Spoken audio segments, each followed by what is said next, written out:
السلام عليكم ورحمة الله وبركاته. بسم الله الرحمن الرحيم. الحمد لله رب العالمين، نحمده ونسبحه ونقدسه على آلائه ونعمائه، ونشهد أن لا إله إلا الله وحده لا شريك له، إلها واحدا أحدا فردا صمدا حيا قيوما، نؤمن له بالربوبية ونقر له بالعبودية، من يهد الله فهو المهتدي ومن يضلل فلن تجد له وليا مرشدا، ونشهد أن سيدنا محمدا عبده ورسوله.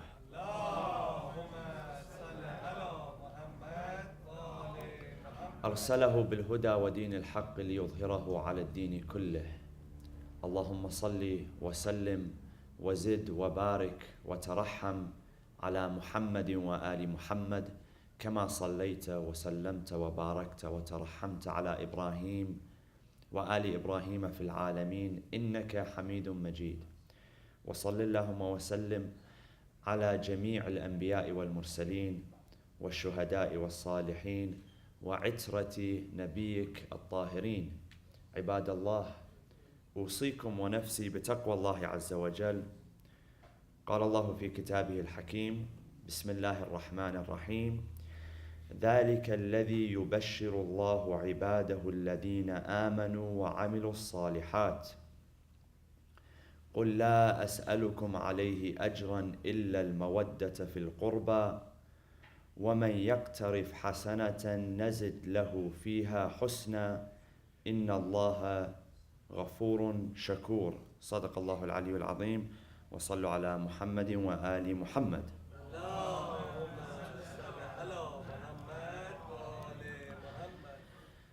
Chapter 42 of the Quran, Surah Ash-Shura, verse number 23, contains a request which is unique.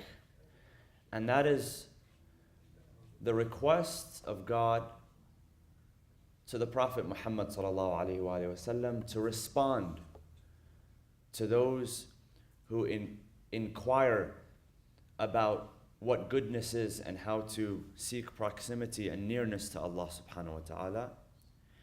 He says, ذَلِكَ الَّذِي يُبَشِّرُ اللَّهُ عِبَادَهُ الَّذِينَ آمَنُوا وَعَمِلُوا الصَّالِحَاتِ. The previous verse speaks about the usual Jannatun tajri min tahtiha al-anhar, heavens and what is available for the believer in the afterlife. God says that with that is whereof God gives glad tidings to His servants, those who believe and perform righteous deeds.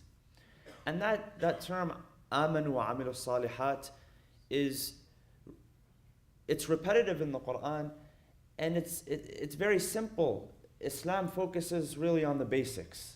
Have faith and do good deeds. Amanu wa amilu salihat. And then he tells him, Ya Rasulullah, those people who inquire about that, say to them, قُلْ لَا أَسْأَلُكُمْ عَلَيْهِ أَجْرًا إِلَّا الْمَوَدَّةَ فِي الْقُرْبَى. I ask not of you any reward for it, save affection among the kinfolk. And so, this is an interesting verse because commentators say that when you compare what the Prophet said, his reply, to other prophets, you find there is a difference. All of the other prophets, and it's mentioned in different chapters, in chapter number 26, in Surah Al-Anbiya, in chapter number 11, in chapter number 6, the different prophets such as Nuh and Hud and Salih and Shu'aib and Lut, all of them, their mission statement was that we don't ask for anything in return for the transmission of revelation. Meaning that God reveals to us and we deliver to the people, but we don't ask the people for anything in return. We're not asking for anyone to give us anything, to pay us anything, to do any favors for us. That was the message of those prophets. But when it comes to the message of the Prophet, our Prophet Muhammad sallallahu alaihi wasallam,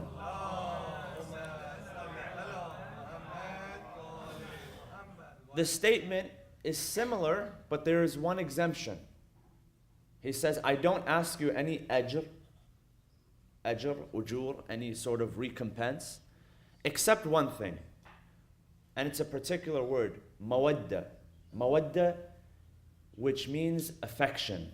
When one person shows another person affection and love. إِلَّا الْمَوَدَّةَ فِي الْقُرْبَةِ. And so commentators have also attempted to explain that what is that meant fil qurba? Al-qurba, or those who are closest of kin. Is the Prophet just saying that take care of your family members? Or is he talking about specific family members? Show affection to specific family members. Now it could be both. This could be a command from the Prophet where he says, he's saying that all you have to do in order to truly display and manifest the righteousness that you seek is take care of your family members. If you take care of your family members, if everybody took care of their own family members and showed affection to their own family members, the world would be okay. But the challenge is so many people give affection in so many different places and it's missing at home. So this is one general statement. But more specifically, the Prophet is asking for those who asked, how do we attain righteousness? How do we attain all this good that you describe in the afterlife? He says, إِلَّا الْمَوَدَّةَ فِي الْقُرْبَةِ. That you show affection and love to my own closest of kin, meaning my own family members, meaning my own, specifically my Ahlul Bayt alayhim salam. And what commentators say is very interesting, because the Quran is very concise and also very precise, meaning that concise meaning in order to make a statement, not many words need to be said. It can be said in a handful of words, but also very precise in that there's a specific meaning which is intended behind every word, every haraka, every vowel, every consonant, and every phrase. And commentators say, well, why is it al-mawaddata fil qurba and not al-mawaddata bil qurba? There's a little bit of a difference, even though the meanings are similar. For those of you who understand the Arabic language, the meanings are similar, but there's also a difference in that they suggest that when the Quran says fil qurba, the Prophet is saying exclusively you seek the good, righteousness, exclusively by showing affection to my closest of kin. What does that mean? Exclusively. Meaning that, of course, all the other good that we do in the world, it pleases God and it pleases the Prophet. But if you do all of the good in the world, but you miss that one element, that one ingredient, which is specifically the affection and the love to his household, then it doesn't add up to anything. So that's how you gain the afterlife. That's how you gain the love of Allah subhanahu wa ta'ala, and the love of the Prophet is exclusively by loving the family of the Prophet. Now, the reason I mention this is because, as you know, the 3rd and the 4th and the 5th days of the month of the blessed month of Sha'ban, we celebrate the births of Imam Husayn, his brother Abu al-Fadl al-Abbas, and Imam Zayn al-Abidin alayhimus salam. And when we mention Imam Husayn alayhi salam, typically we're remembering him in tragedy. Typically we're remembering Ashura. Typically we're remembering what happened in Karbala. But I'd like to spend just a little bit of time and convey what history told us about his birth, which was a very joyous occasion, and his life and his upbringing, and how he spent that upbringing with under the tutelage of his father and his grandfather, and how that prepared him for the mission that he undertook. So number one, we're told of his birth that he was born either in the year 3rd or 4th after Hijrah. And he was born approximately 1 year after the birth of his older brother, Imam al-Hasan al-Mujtaba alayhi salam. And that there was one of the ladies, one of the noble ladies that was close to the Prophet and his family, was Lubaba, al-Fadl. She was the wife of Al-Abbas ibn Abdul Muttalib, who was the uncle of the Prophet. So the wife of the uncle of the Prophet, known as al-Fadl, and narrators tell us that she was the second lady to convert to Islam after Khadija bint Khuwaylid. And she was very close to the Prophet, and the Prophet respected her, and he loved her, and he would visit her. She came one day to the Prophet sallallahu alaihi wasallam, and she said to him, Ya Rasulullah, I saw something in my dream, and I'm concerned about it, and I want to convey that to you. He said, what did you see? She said that I saw that I was sitting, and that a piece of your flesh came into my lap, fell into my lap. What does this mean? She was concerned. And he told her, he said to her, he smiled. He said, don't be distraught. What that means is that my daughter Fatima will soon give birth, and you will be there to nurse her. You will be there to receive the child. And only soon after, Fatima Zahra alayhi salam gave birth to Imam Husayn alayhi salam with her assistance, with the assistance of al-Fadl. So the Prophet knew, he understood. And again, you know, when the prophets see dreams, it's different than we see dreams. Sometimes we see dreams, our dreams are dictated based on the food that we eat. Something as simple as that. And sometimes we take that dream to mean a revelation, and we base our life decisions, our important life decisions, off of a dream that may be true or may not be true. The dreams of the prophets are significantly different. See, there's two types of dreams, and both of them are mentioned in the Quran, as well as the hadith, but in the Quran they're mentioned. There are dreams that really don't mean much. They're fake. Those are called what? Adghathu ahlam. In Surah Yusuf, when the king has a dream and the people don't know, it has a true meaning, but because the people did not understand its interpretation, when he asked about the interpretation, they said Adghathu ahlam. It's one of those fake dreams. Don't pay attention to it. But Yusuf, Allah subhanahu wa ta'ala says, Allamnahu ta'wil al-ahadith, meaning that we taught him we gave him the ability to interpret visions and the ability to interpret dreams and read between the lines.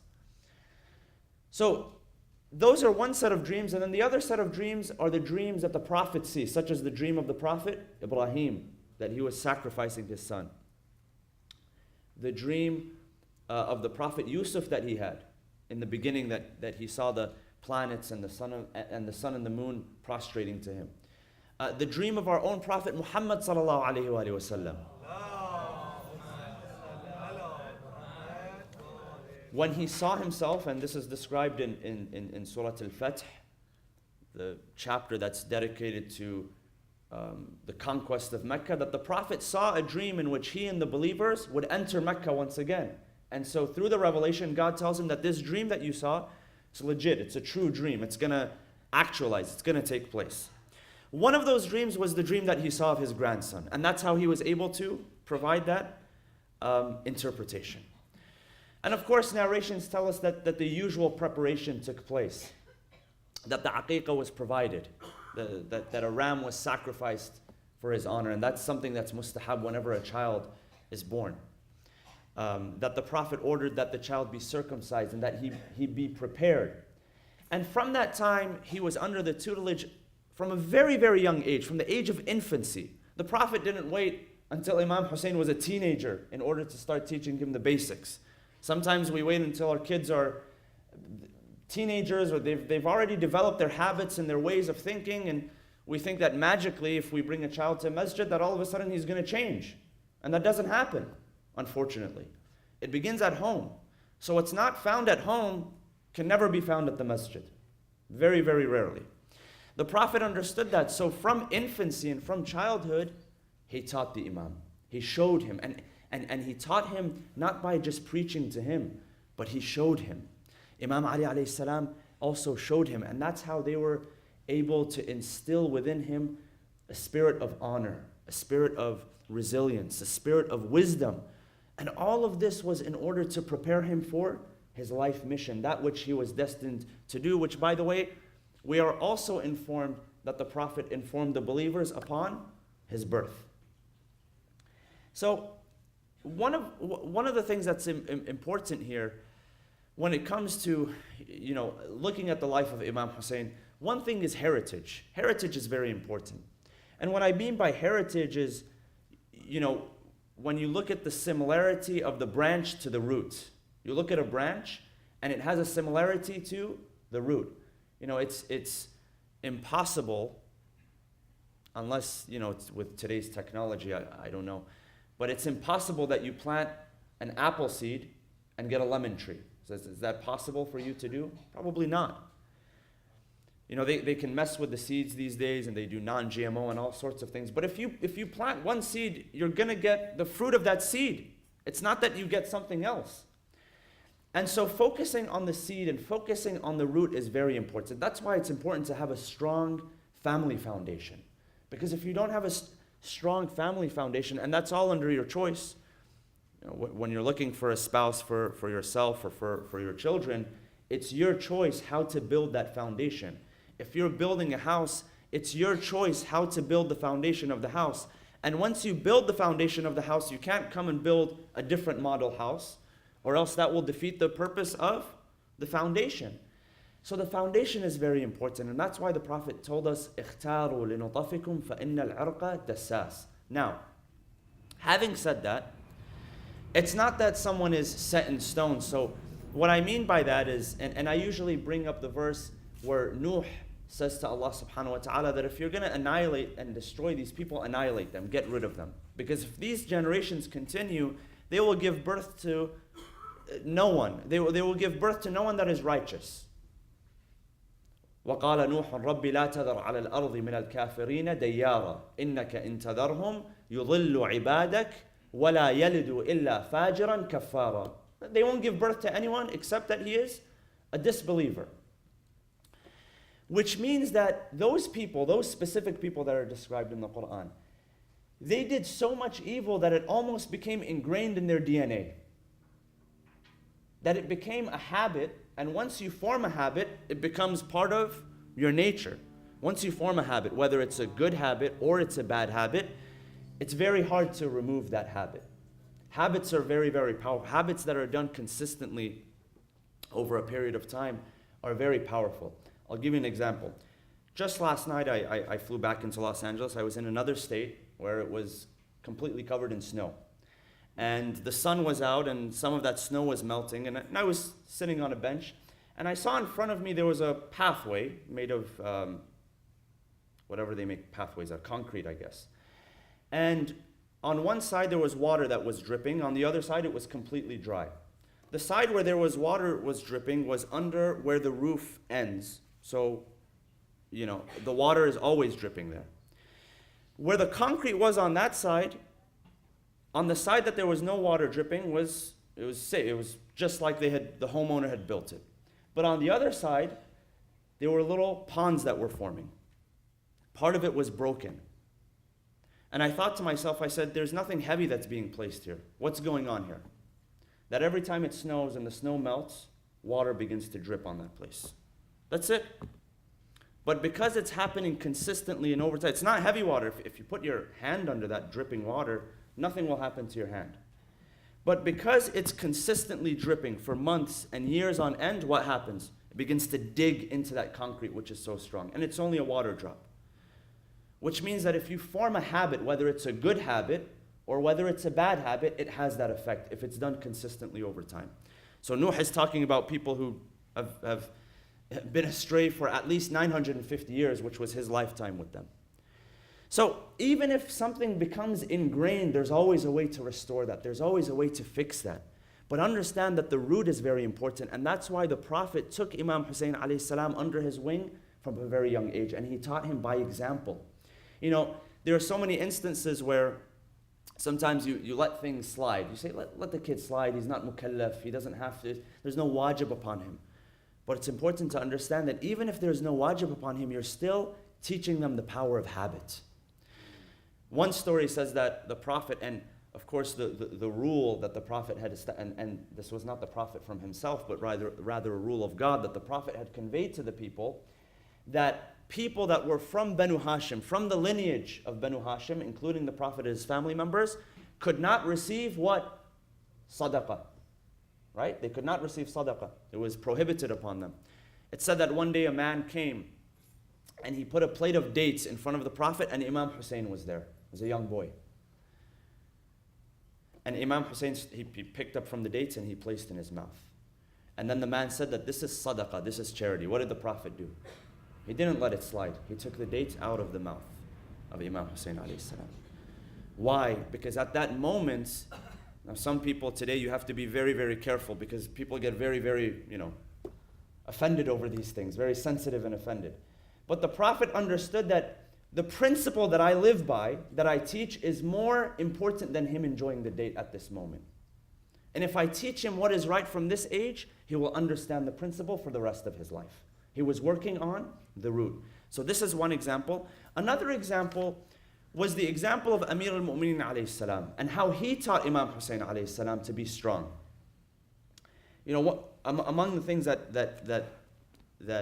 Imam Ali alayhi salam taught Imam Husayn was chastity and purity. He taught him wisdom and he taught him good morals. And on a number of occasions, not just before he passed away, because when we talk about the sermon, the wasiyah to his children, it's the one that he left behind when he passed away. But even long before that, Imam Ali alayhi salam would teach his children. So one of the sermons, or one of the pieces of advice, he says the following. He says, "Know the following, my son." This is a conversation between Imam Ali alayhi salam and his sons. He says, "One who is aware of his own faults, he does not find fault of others." Why do we find faults of others? Because we're never looking internally. If you become self-aware, then you stop becoming so judgmental of other people. One who is aware of his own faults does not find the fault of others. And one who is satisfied with the fate of the Almighty.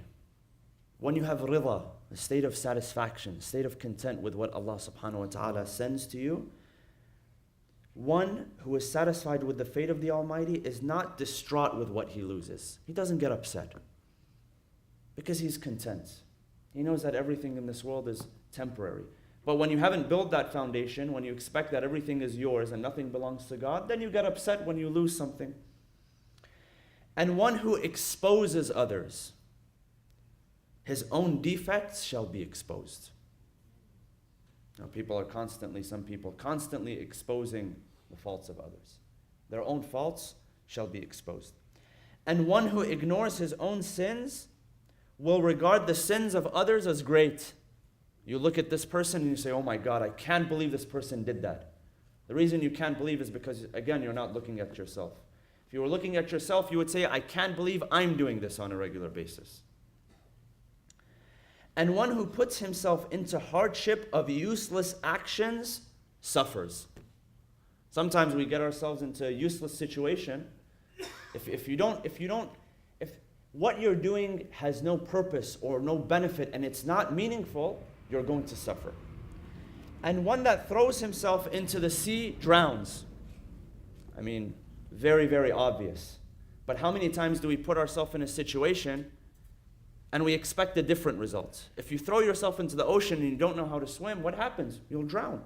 But sometimes we put ourselves into a situation and we expect a bad situation and we expect a good result.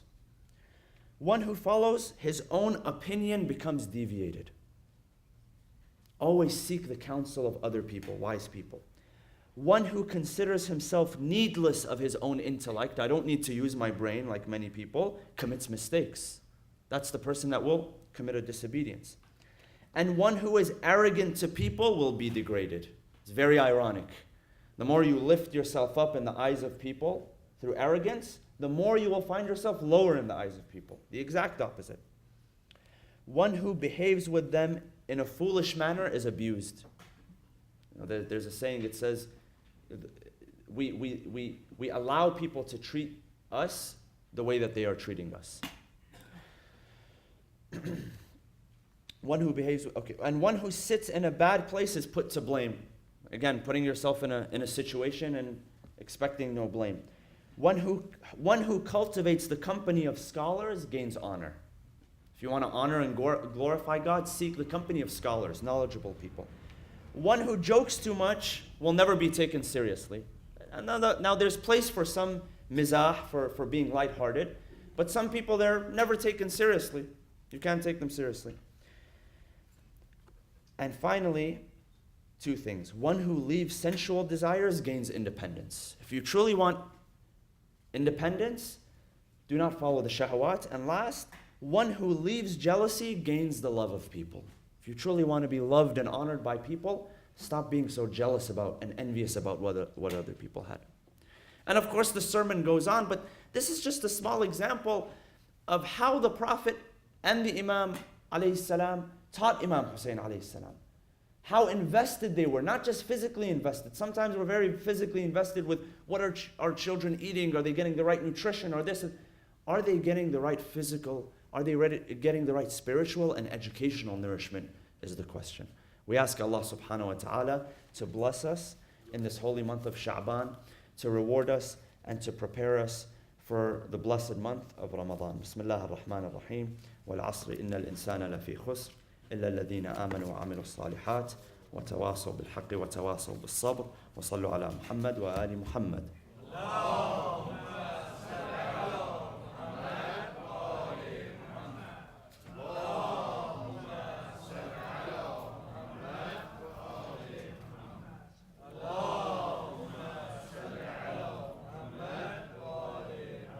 بسم الله الرحمن الرحيم الحمد لله رب العالمين والصلاة والسلام على أشرف الأنبياء والمرسلين محمد وآله الطيبين الطاهرين اللهم صل وسلم وزد وبارك على محمد وآل محمد كما صليت وسلمت وباركت على إبراهيم وآل إبراهيم في العالمين إنك حميد مجيد وصل اللهم وسلم على جميع الأنبياء والمرسلين والشهداء والصالحين وعترة نبيك الطاهرين علي أمير المؤمنين وقائد الغر المحجلين وعلى البضعة الطاهرة فاطمة الزهراء سيدة نساء العالمين وعلى سبط نبي الرحمة وسيدي شباب أهل الجنة الحسن والحسين وعلى علي بن الحسين ومحمد بن علي وجعفر بن محمد وموسى بن جعفر وعلي بن موسى ومحمد بن علي وعلي بن محمد والحسن بن علي والخلف الهادي المهدي عجل الله تعالى فرجه وسهل مخرجه وجعلنا من أنصاره وأعوانه عباد الله أوصيكم ونفسي بتقوى الله عز وجل. I wanted to share a significant story from the life of the fourth Imam, Al-Imam Ali ibn al-Husayn Zayn al-Abidin alayhi salam. It is said that, and he is beautifully described in the words of Farazdaq, who was a poet who did love the Ahlul Bayt, but he was in the employment of the Umayyad government. And he was part of the entourage of Hisham ibn Abdul Malik one time during the Hajj season. And Hisham had come with his company, with his group, to Al-Masjid al-Haram, and he saw that there was a group of people that were surrounding the fourth Imam, Zayn al-Abidin alayhi salam. And Hisham recognized the Imam. It's not that he didn't recognize him, he recognized him. But, he acted like he did not know who this person was, who the Imam was. And so he turned to his group, his entourage. He said, who is this person that they've all gathered around, in a very sarcastic, in a very mocking manner? And Al-Farazdaq, at that moment, began to deliver words of poetry describing the fourth Imam, Al-Imam Zayn al-Abidin alayhi salam. And he starts off by saying, هَذَا الَّذِي تَعْرِفُ الْبَطْحَاءُ وَطْأَتَهُ. Al-Batha is one of the names of Mecca. He says, this is the one, this is the person. If you don't know him, and you claim that you don't know him, this is the person who Mecca recognizes him when he steps on its ground. So if you don't recognize him, the ground recognizes, Mecca recognizes him. هذا الذي تعرف البطحاء وطأته والبيت يعرفه والحل والحرم. That the Bayt recognizes him, the Kaaba recognizes him, the